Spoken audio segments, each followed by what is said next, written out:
Lebanon की राजधानी Beirut के उपनगर में इजरायली हमले में मरने वालों की संख्या बढ़कर अब 37 हो गई है। मारे गए लोगों में 7 महिलाएं और 3 बच्चे हैं। इस हमले में कुल 68 लोग घायल हुए। मृतकों और घायलों की संख्या और बढ़ सकती है क्योंकि गाइडेड बमों से हुए हमले में ध्वस्त दोनों भवनों के मलबे में दबे लोगों की तलाश का काम अभी भी जारी है।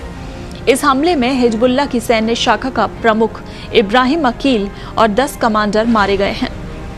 2006 के इजराइल हिजबुल्लाह युद्ध के बाद बेरूत पर इजरायली सेना का ये सबसे भीषण हमला था।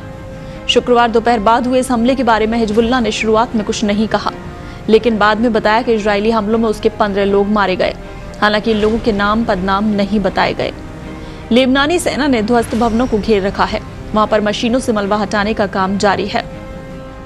लेबनान के लोक निर्माण एवं परिवहन मंत्री अली हामी ने बताया कि दोनों भवनों में मौजूद 23 लोग अभी लापता हैं।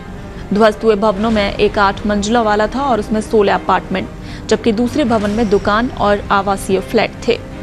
इसी दूसरे भवन के भूमिगत हिस्से में हिजबुल्लाह के कमांडरों की बैठक चल रही थी, जिसे इजरायली विमानों ने निशाना बनाया।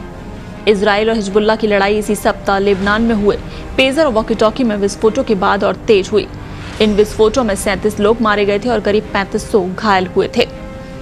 लेबनान पर इजरायली हमलों को ईरान के सर्वोच्च नेता अली खामेनेई ने बच्चों के खिलाफ बेशर्मी भरे अपराध करार दिया, जबकि संयुक्त राष्ट्र सुरक्षा परिषद ने कहा कि लेबनान इस समय बर्बादी के कगार पर है।